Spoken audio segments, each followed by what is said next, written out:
ভারতবর্ষের বিজেপি রাজনৈতিক দলের হেভিওয়েট নেতাদের সাথে মমতা ব্যানার্জির পার্থক্য ছিল, আছে, থাকবে।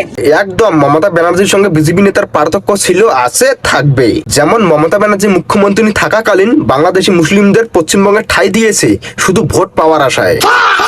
আর বিজেপি নেতা শুভেন্দু অধিকারী মুখ্যমন্ত্রী হওয়ার পর বাংলাদেশি মুসলিমদেরকে পশ্চিমবঙ্গ থেকে বের করে দিয়েছে দেশের স্বার্থে।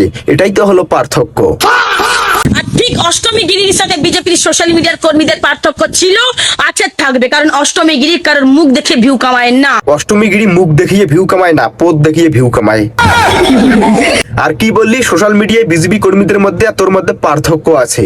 একদম ঠিক বলেছিস। বিজেপির কর্মীরা সত্যিটা বলতে জানে, যেটা ভুল সেটাকে ভুল বলে, আর যেটা সঠিক সেটাকে সঠিক বলে। আর তুই চোখে দেখতে পারছিস যে তোর দলের নেতা নেত্রীরা ভুল করছে, কিন্তু তুই সেটা মানতে চাস না, শুধু ঝগড়া করিস। এটাই তো হলো পার্থক্য।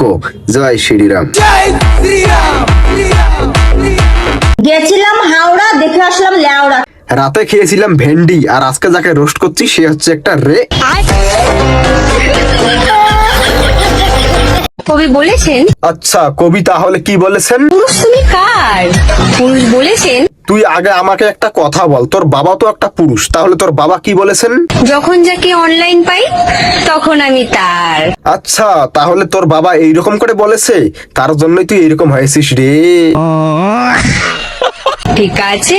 হ্যাঁ ঠিক আছে, তোর বাবাকে একটু বলিস অনলাইনে কম থাকতে।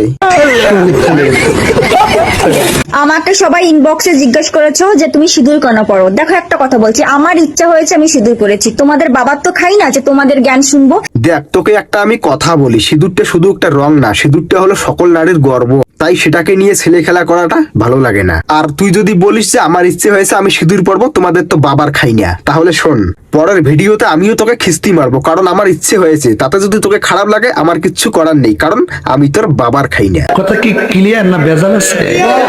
বিশ্বাস হলো তো আমি হিন্দু হয়েও রোজ রোজা রাখি, তাতে আমার বাল ছেঁড়া গেল। তো আমি সন্ধ্যাবেলা এটাই করি। রোজ তো আর ভিডিও করতে পারবো না। না, রোজ তো আর ভিডিও বানাতে পারবে না, তাই 4টা রোজা রেখে 40টা ভিডিও আপলোড করেছে।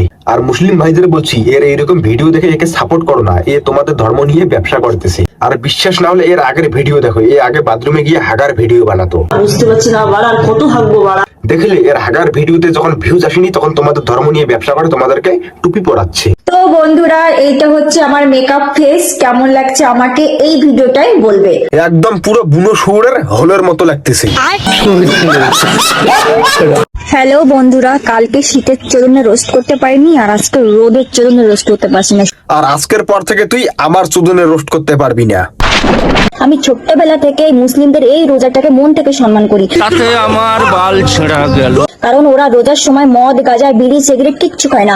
আর আমাদের পুজো আসলে কি করে সবাই মদের দোকান। না না, এই কথাটা তুই একদম ভুল বললি। সবাই কি তোর মতো সোনা গাছের মাল ভেবেছিস? তুই এরকম করিস বলে কি সবাই এরকম করে? কোথায় দেখেছিস? বলছি সবাই তোর মতো নির্লজ্জ কানাসুদ্দিন আছে, কিছু ভিউজ পাওয়ার জন্য নিজের ধর্মকে তুই কিভাবে ছোট করতেছিস। বন্ধুরা, বললাম না যে কালকে বৌভাতে আমি গান্ডি গুন্ডি খেয়ে হাগাবা দিয়েছি। বাড়া সারাদিন হাঁটতে হাঁটতে পাশার ফুটো ব্যথা হয়ে গেল। তোর ওই বুড়ো চোদা থেবড়া পাশায় প্রথমে ঝান্ডু বাম লাগিয়ে মালিশ কর, তাও যদি না হয় তারপরে ফেবিকুইক এনে লাগিয়ে দে। না থাকবে ফুটো, না হবে হাগা। সালা হাগা হচ্ছে না সেটা নিয়েও ভিডিও বানাচ্ছে। বলছি সোশ্যাল মিডিয়াটা কি তোর বাড়ির বাথরুম? গুড মর্নিং বাড়া, কি করবো বাড়া, কালকে বিয়ে বাড়ি ছিল বাড়া, পুরো বেকারটা দিন গেল বাড়া। বলছি মামুনি, ওটা কি তোর মুখ নাকি ছেলেদের জাঙ্গিয়ে প্যান যে খুললেই বাড়া বেরোচ্ছে? আর তোর এই বাড়া চোদা মুখে প্রথমে একটা ডাবল এক্সেল জাঙ্গিয়ে পড়া, না হলে সবার সামনে বেরিয়ে যাবে।